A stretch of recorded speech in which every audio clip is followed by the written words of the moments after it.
On va parler de TF1 et des castings médiocres de TF1. Alors, de TF1, casting médiocre en général, mais sur TF1 en particulier. Puisque il y a eu un gag avec Masked Singer, puisqu'ils avaient annoncé une grande star internationale. Ah oui. Alors, on avait imaginé évidemment Beyoncé, on avait imaginé... On s'est dit, bon, Pamela Anderson, il l'avait eu pour la danse, peut-être qu'ils l'ont récupéré pour autre chose, ce qui aurait été une vraie star internationale. Et finalement, on a eu une star internationale, mais en fait, internationale chez elle. Oui. Bah si. Vous êtes dur. Ah bah, mais oui. Mais tout le monde ne regarde pas la Casa de Papel. Alors, on va regarder en images et vous me direz après si vous la connaissiez. Voilà. Qui veut y aller? C'est Jarry. Allez, je vais partir. Soyons faux sur Kylie Minogue. Pas bête. Shakira.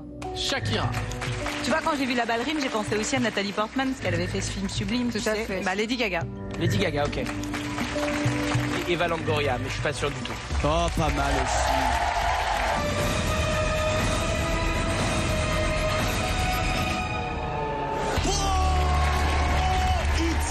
Ikunio, c'est énorme. C'est Lisbonne de Casa de Papel.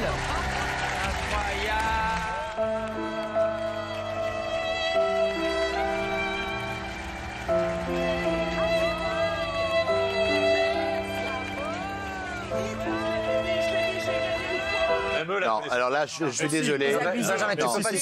Si. Désolé. Alors, c'est une grande comédienne qui a fait un carton sur Netflix, à savoir Casa del Papel. Voilà. Mais Del Papel, c'est Del Papel chez lui. Parce que, non, excusez-moi, si on n'a pas Netflix, on ne connaît pas cette dame. Oui, mais Netflix a fait un carton quand même à l'étranger. Daniel, vous connaissez? Alors, pas du tout. Non, et alors, ça m'a rassurée, parce que tout de suite, j'ai tweeté en disant, mais qu'est-ce que je suis vieille, je la connais pas. Je pensais être seule à ne pas la connaître. J'ai eu un déferlement de réponses en disant, mais ne t'inquiète pas, nous non plus, on sait vaguement que c'est... Donc, je me suis sentie moi seule. Parce qu'autrement, on se sent seule, hein, franchement, et on se sent un peu démodé. Excusez-moi, vous pouvez pas mettre des stars ringardes. Allô, elle est hyper connue. Alors, attendez, mais elle veut dire autre chose. Elle est super connue, c'est une star internationale. Casa del Papel, c'est un carton dans le monde entier.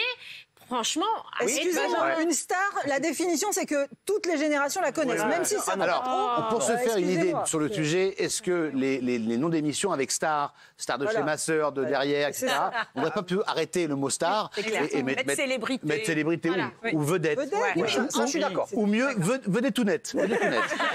Un petit récap. Il y a une recette qu'utilise TF1 depuis de nombreuses années pour créer l'événement, faire appel à des stars dans ses programmes phares. Mais cette recette magique a une limite, encore faut-il que les stars acceptent de participer. Et qu'on se le dise, c'est loin d'être le cas. Oh non! S'il y a quelques années, de grandes personnalités acceptaient de se prêter au jeu des émissions de divertissement, la première chaîne semble avoir de plus en plus de difficultés à fédérer et convaincre les vraies stars de s'afficher sur la chaîne. Ah, c'est chaud quand même. Ainsi, le casting d'une émission comme Masked Singer, dont le principe repose sur la célébrité de ses participants, affiche un casting assez pauvre. Qu'il s'agisse de Smaïn, Lio, Marie-Josée Pérec ou Frédéric Bell cette année, on est loin du festival de Cannes. Ah, c'est drôle. Idem du côté de Danse avec les stars, dans lequel TF1 nous sort chaque année des célébrités maison dont personne n'a jamais entendu parler. Ce qui compte, c'est vraiment le charisme. Et que dire de Star à nu, dont le casting composé de Philippe Candeloro, Bruno Guillon ou encore Alexandre Devoise est assez similaire à celui de VTEP. Mon problème, c'est que je sais pas dire non aux potes.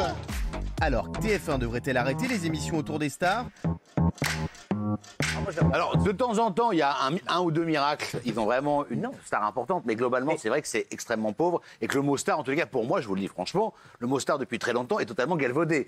On parle même de stars de la télé-réalité. Excusez-moi, c'est tout sauf des stars. Ce sont des gens connus, célèbres, mais pas des stars. Vous n'avez pas un esprit ouvert, vous êtes fermé. Pourquoi? Parce que le mot star, ça dépend de notre vision. Pour moi, ma star à moi, ce ne sera pas la même que la vôtre, tout simplement. Les stars de télé-réalité, comme vous dites, ce sont des stars pour certaines personnes. Mais vous pouvez dire ce que vous voulez. Moi, je le sais, je le vois au quotidien. Il faut arrêter de stigmatiser une star. Ça doit être forcément. Je ne serai jamais d'accord avec vous. Ok, Beyoncé, c'est une star. Mais pour d'autres, une autre personne est une star. C'est comme ça, il faut être. Mais non, Magali, excuse-moi, 1 million de personnes qui regardent une émission, ça fait 56 millions de gens qui la regardent. Autour du mot star, pour moi, une star, c'est quelqu'un qui a un grand parcours, qui a une aura, etc., qui représente quelque chose. Les gens de télé-réalité, excuse-moi Magali, je t'adore vraiment, tu le sais, mais les gens de télé-réalité, je peux pas te laisser dire, ce sont des stars. stars, Mais une Beyoncé, arrête. Sarah Jessica Parker, Isabelle Adjani, etc. Ok, mais tu peux pas me dire que jazz. Désolé. C'est impossible, je vous le dis, c'est impossible. Ou alors il faut changer de vocabulaire. Vous pouvez expliquer alors que certains ont 3-4 millions de followers et que vous en avez peut-être que 200 millions. Ça n'a rien à voir. Nicolas. Ce sont des stars sur les réseaux sociaux. C'est comme ça. C'est pas ça. Chez leur mère. Allez, vas-y. Non, mais juste une chose d'abord, j'aimerais bien voir le résultat de la seconde émission parce que j'étais extrêmement surpris par le score de cette première émission qui était à 5 millions quasiment. Sur laquelle, pardon, Massinger. Ce qui est juste énormissime. Et c'est en progression. Mais est-ce que vous avez vu comment on s'est foutu de la gueule des gens quand même à teaser une star. Vous avez vu le regard du jury ou pas? Même eux ont été surpris. Personne ne la connaît. Donc je suis désolé, à un moment donné, une star, c'est ce que vous dites, c'est Simone Signoret, c'est Vanessa Paradis, ce sont des gens... Mais non, mais les stars, c'est ça une star. Alors effectivement, vous parlez de vedette ou de célébrity, mais dans ce cas-là, qu'ils appellent ça vedette singer ou célébrity singer. Mais il faut arrêter quand même. Je pense qu'il y a un problème aussi au niveau, entre guillemets, des stars, parce que vous allez peut-être revenir vers ce que je dis, et ça serait bien qu'on soit d'accord au moins une fois dans cette émission, M. Pernikov. Les stars, en fait, je pense qu'aujourd'hui, elles ont peur, entre guillemets, du ridicule. Et ça rejoint un peu votre spectacle. Je pense qu'il faut, avant de rire aussi des autres, il faut savoir rire de soi-même. Il n'y en a pas beaucoup qui veulent jouer le jeu, se rendre ridicule, et là, peut-être qu'on aurait des grandes stars. Je pense qu'il faut essayer.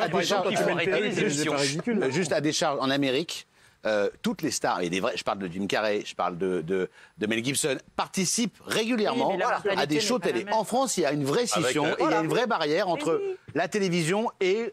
Pour le coup, le star system. Alors, à votre avis, pourquoi? Regardez le jury de The Voice. Les mentalités. Il y a quand même des petites stars ou des grandes stars dans The Voice, non? Mais pourquoi? Vous avez la réponse ou pas? Pourquoi aux États-Unis viennent?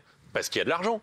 Et qu'à un moment donné, vous leur donnez un gros cachet. Et puis, combien gagne le jury de The Voice? Entre 200 et 400 000 euros par... voire 500 000 euros, voire 1 million d'euros par émission. Bon, c'est pas anodin quand même.